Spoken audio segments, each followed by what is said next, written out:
Hello dear student, कैसे आप सभी मस्त होंगे, स्वस्थ होंगे। और इस लेक्चर में हम लोग बात करने वाले हैं आंकड़ों के प्रस्तुतिकरण को लेकर, जिसमें मोस्ट इम्पोर्टेंट जो टॉपिक है उनके ऊपर बात करने वाले हैं। तो चलिए मेरे प्यारे साथियों, आंकड़ों के प्रस्तुतिकरण की जब बात होती है तो तीन टाइप से इनको प्रस्तुत किया जाता है। एक पाठ विषयक होता है, एक सारणीय प्रस्तुतिकरण होता है, और तीसरे की बात करें तो आरेखीय प्रस्तुतिकरण होता है। तो आरेखीय प्रस्तुतिकरण क्या होता है, इसके ऊपर हम लोग बात कर लेते हैं कि सर आंकड़ों को प्रस्तुत करने की ये तीसरी विधि है और वस्तु स्थिति को जल्दी समझने में सबसे अधिक सहायक होती है। और सारणी में प्रस्तुत किए गए आंकड़ों की अपेक्षा आरेखीय प्रस्तुतिकरण में आंकड़ों की परिशुद्धता थोड़ी कम हो सकती है, लेकिन ये सारणी की तुलना में अधिक प्रभावी भी होती है। क्योंकि बेटा जब आंकड़ों को प्रेजेंट किया जाता है, प्रस्तुत किया जाता है, तो एक अगर किसी व्यक्ति को डाटा लिख के दे दें तो उसको समझने में बड़ा ही प्रॉब्लमेटिक हो सकता है, लेकिन जब बात होती है उनको प्रेजेंट करके, ग्राफिकल प्रेजेंट करके, तो वो आसानी से समझ सकता है। ठीक है, तो देखिए बेटा, ये सामान्यतः जो है ज्यामितीय आरेख के माध्यम से समझाया जाता है, एक बारंबारता आरेख के माध्यम से, और तीसरा अंकगणितीय रेखिक आरेख के माध्यम से समझाया जाता है। और जिसमें सबसे पहले बात करने वाले हैं हम लोग दंड आरेख की, वृत्त आरेख, और साथ ही साथ आवर्ती चित्र के अंदर जो आयत चित्र है, बहुभुज है, औजाई वक्र है, और यहाँ पर ग्राफीय प्रेजेंटेशन के अंदर भी बात करने वाले हैं। ठीक है, तो चलो, तो सबसे पहले ज्यामितीय आरेख कितने टाइप के। तो बेटा ज्यामितीय जो आरेख होता है, जो तीन टाइप के बताए गए हैं, जो यहाँ पर सरल दंडारेख, बहुदंडारेख, घटक दंडारेख, तीन तरह की चीजें आपको बताई गई है। और तीन में सबसे पहले की बात करते हैं तो दंड आरेख क्या होते हैं उसकी भी चर्चा करने वाले हैं। तो देखिए, वह रेखा चित्र जिसमें आंकड़ों को दंडों के रूप के अंदर आयतों के रूप में प्रकट किया जाता है, मतलब जनरल सी चीजें होती है इस प्रकार से। यहाँ पर आप लोगों को जो है श्रृंखला दे रखी होगी, क्या दे रखी है, श्रृंखला। यहाँ पर जो है आवर्तियां बता रखी होगी, तो इसको जनरली आप आवर्तियां दंडों के रूप में बता सकते हैं इस प्रकार की। तो ये जो प्रेजेंटेशन है, इस प्रेजेंटेशन का नाम दिया गया है दंड आरेख। अब ये आयतों के रूप में भी हो सकती है, आयतों के रूप में, इस प्रकार से ये आयत के रूप में भी हो सकती है, कोई प्रॉब्लम वाली बात नहीं है। ठीक है जी, इस प्रकार से भी हो सकती है। एक एक करके अभी हम लोग सभी चीजें समझने वाले हैं। ठीक है, चलो देखो, सरल दंड आरेख सबसे पहले, जो समान अंतरालों तथा समान विस्तार वाले आयताकार दंडों का एक समूह होता है, जो प्रत्येक श्रेणी वर्ग के आंकड़ों को दर्शाता है। ठीक है, बस इतना सा आपको ध्यान में रखना है। होते कैसे हैं, जनरली इस प्रकार के, देखो आपको एक सारणी टेबल दे दी जाएगी और उस टेबल के माध्यम से इस प्रकार से आप सॉल्व कर सकते हैं। ठीक है, जिसमें देखो ये आयताकार जो चीजें दे रखी है, आयताकार दंड आरेख दे रखे हैं। ठीक है, यानी ये कैसे हैं, आयताकार दंड आरेख, क्या है, आयताकार दंड आरेख दे रखे हैं, जो इस प्रकार से प्रेजेंट किए जा सकते हैं। फिर बहुदंडारेख होते हैं, बहुत इंपॉर्टेंट पॉइंट है, मोस्ट इंपॉर्टेंट पॉइंट की बात की जाती है, मोस्ट इंपॉर्टेंट, कि भाई बहुदंडारेख का प्रयोग दो या दो से अधिक आंकड़ों के समुच्चय की तुलना करने के लिए इसको प्रेजेंट किया जाता है। ठीक है, जैसे मान लीजिए इनकम और व्यय होता है, आयात होता है, निर्यात होता है, ये समुच्चय है, ये ग्रुपिंग के साथ काम करते हैं, इनका आंकड़े ग्रुप में होते हैं। ठीक है, जैसे बॉयज है, गर्ल्स है ना, स्टूडेंट के अंदर बॉयज भी होती है, गर्ल्स भी होती है, तो वो इस तरह से प्रेजेंट जो है हम लोग किसके माध्यम से करेंगे, बहुदंडारेख के रूप में करेंगे। होते कैसे हैं, ये आपके सामने दे रखे हैं, ये आपके सामने दे रखे हैं, कि जैसे मान लीजिए यहाँ पर आपने कोई चीज लिख दी कि जैसे जिसकी इनकम 30 से 39 है, वो यहाँ पर इनकम और व्यय 30 से 39 के बीच है, वो यहाँ पर दे रखे हैं। अब इसमें आपको एक डिसाइड करना पड़ेगा, जैसे मान लीजिए ये मैंने कर दिया व्यय, ये आपकी हो गई आय, यहाँ पर वापस व्यय, ये हो गई आय, ये हो गया आपका व्यय, और ये हो गया आपका आय। यहाँ पर आपका व्यय ज्यादा हो गया, आय कम होगी, आपको इस तरह से यहाँ पर बता देना है। या फिर मेल फीमेल भी हो सकता है। ठीक है, यहाँ पर आप इनकम लिख सकते हैं, इसका मतलब यहाँ पर हो गई आपका व्यय, ये जो कलर दे रखा है इसका ये व्यय का है ना, और ये जो कलर दे रखा आपका व्यय का है, सॉरी आय का है। ओके, तो इस तरह से आप लोग प्रेजेंट कर सकते हैं, ठीक है।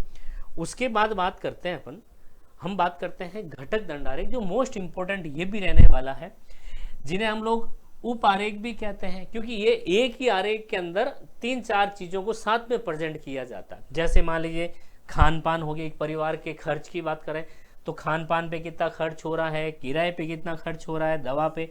जैसे जनरल से मैंने आपको बताया कि परिवार नंबर ए है, परिवार नंबर बी है, ये खाने पर खान पान पर, जैसे सपोज करें इसकी इनकम 1000 रुपए है, इसकी इनकम भी कितनी है 1000 है, ये इनकी क्या है आय है, ये क्या बेटा आय है ना। जैसे ये खान पान पर जो है कह दे भाई 500 रुपए खर्च करते हैं, ये 400 रुपए खर्च करते हैं। फिर उसके बाद किराया है, क्या है किराया, ये 200 रुपए देते हैं, ये 100 रुपए खर्च करते हैं। ये दवा है, ओके, ये 200 रुपये, ये 100 रुपए खर्च करता है, ये 200 रुपए खर्च करता है। उसके बाद ये शिक्षा है, ठीक है, तो कितने हो गए 700-800, और ये यहाँ पर 100 रुपए खर्च करता है, यहाँ पर ये 200 रुपए खर्च करता है, 400 और 400 800 900, और लास्ट के अंदर बिजली कर देते हैं भैया, क्या कर देते हैं बिजली। तो बिजली भी कितना हो गया देखो 700 800 900 और 100 हो जाएंगे, ये कितने हो गए 400 500 500 और 400 900 और 100 हो जाएंगे ये। तो ये देखो दोनों का खर्च करने का तरीका अलग अलग है, और इनको प्रेजेंट करना है हमें सरल दंड आरेख के अंदर। सरल जो आपका घटक दंड आरेख इसके अंदर प्रेजेंट करना, कैसे करेंगे वो देखो जरा। ये इस प्रकार से, जैसे ये तो एक एग्जांपल जो है दूसरा हो गया कि जैसे कोई व्यक्ति है, विद्यार्थी ए है या विद्यार्थी ए है, उसका 2016 के अंदर रिजल्ट कुछ इस प्रकार से था, 2017 के अंदर रिजल्ट, 17-18 के अंदर रिजल्ट इस प्रकार का था। उसके 3 सब्जेक्ट की बात कर रहे हैं, एक हिस्ट्री की बात करते हैं, इकोनॉमिक्स की बात करते हैं, और स्टैटिस्टिक्स की बात करते हैं। इसमें इसके नंबर आए हैं, अगर मैं हिस्ट्री की बात करूं तो यहाँ इसके जो है देखिएगा बात आए, हिस्ट्री के 35 नंबर आए, इसमें 2017-18 में आए हैं 28 नंबर, ठीक है। इस तरह का आपका क्वेश्चन दे रखा होगा। फिर बात करते हैं इकोनॉमिक्स की, तो यहाँ पर देखो इसके नंबर आ रखे हैं यहाँ 40 और यहाँ पर आ चुके हैं 42, ठीक है। और फिर बात करते हैं 25 की और यहाँ पर 30 की। तो इस प्रकार का ये क्वेश्चन है, ये क्या बेटा क्वेश्चन है। इस क्वेश्चन को इस तरह से प्रेजेंट किया जाता है कि निम्न आंकड़ों की सहायता से आपको घटक दंड आरेख बनाना है। विद्यार्थी ए है, उसका 2017-18 में ये परिणाम रहा है, जो क्या प्राप्तांक आए हैं, और 17-18 के अंदर ये प्राप्तांक आए हैं, इनको हमें आरेख के अंदर प्रेजेंट करना है, ठीक है। इस तरह से किया जा सकता है।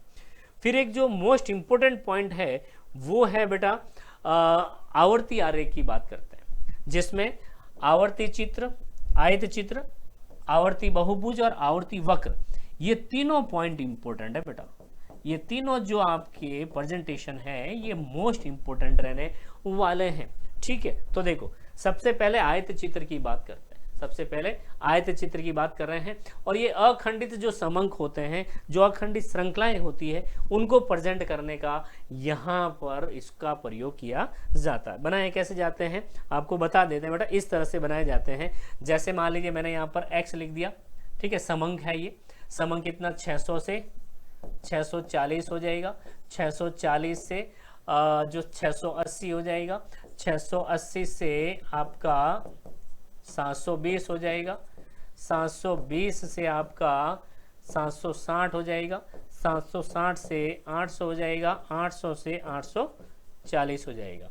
इसकी फ्रीक्वेंसी जब वो करिए दे रखी है 18, यहाँ पर 45, यहाँ 153, यहाँ 288 है ना, और फिर दे रखी है आपका 171, और फिर दे रखी है 63।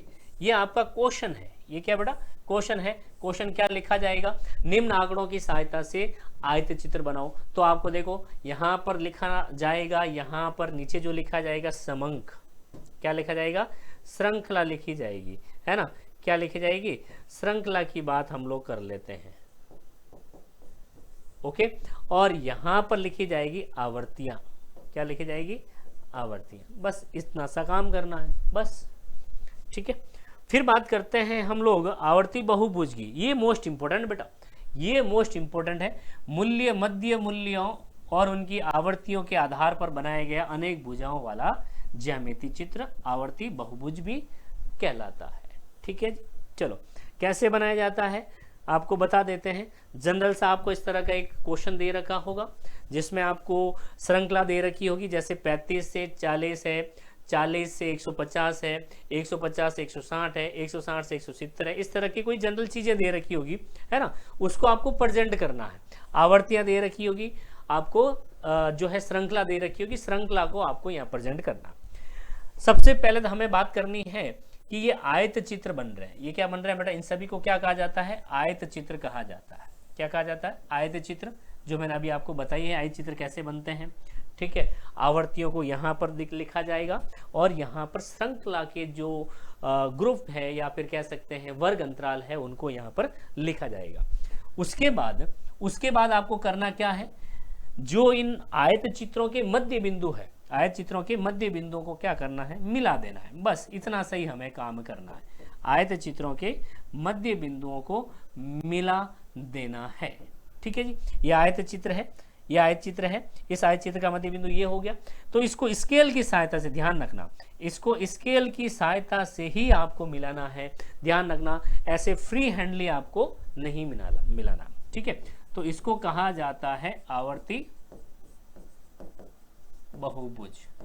और इसी को मैं अगर आपसे कहूं कि सर इसी को कन्वर्ट करना आपको एक आवर्ती वक्र के रूप में, तो आवर्ती वक्र यहीं से शुरू करना है। ध्यान रखना, आवर्ती वक्र की बात करेंगे, ऐसा ही क्वेश्चन दे रखा होगा और इसको फ्री हैंडली आपको इन चीजों को मिलाते हुए इस तरह से मिला देना। और ये जो लाइन बनी इसको कहा जाता है आवर्ती बहुभुज। क्या बन गया, सॉरी आवर्ती वक्र, क्या बन गया, ये आवर्ती वक्र बन गया मेरे लाडलो। ठीक है, और एक चीज जो इसके माध्यम से, मतलब इसके माध्यम से जो चीज आपको जो कह सकते हैं केंद्रीय प्रवृत्ति का माप जो ज्ञात होगा वो बहुलक होगा। कैसे होगा, ये जो आयत है, इस आयत का ये वाला छोर और इस आयत का ये वाला छोर, इस आयत का ये वाला छोर और इस आयत का ये वाला छोर, इन दोनों को अगर हम लोग मिला देते हैं, इन दोनों को क्या कर देते हैं, मिला देते हैं, जहां एक दूसरे को इंटरसेक्ट करते हैं, इसको यहां से लंब डालेंगे और यहां जो भी मान आएगा वो आ जाएगा बहुलक मान। क्या आ जाएगा, बहुलक मान आएगा। इसका मतलब ये हो गया कि इन आयत चित्रों के माध्यम से बहुलक की गणना की जा सकती है। ठीक है, तो ये वाला पॉइंट हम लोगों ने डिस्कस किया है। तो मेरे प्यारे साथियों, इस प्रकार के इंपॉर्टेंट क्वेश्चन जो है आपको एग्जाम के अंदर प्रश्नावली के रूप में भी पूछे जाते हैं। क्या भाई प्रश्नावलियां क्या होती है ना। खूब सारे ऐसे प्रश्न हैं जो हम लोग आपको बताएं भी और इस तरह से आपको करना है। तो सभी विद्यार्थियों को थैंक यू सो मच।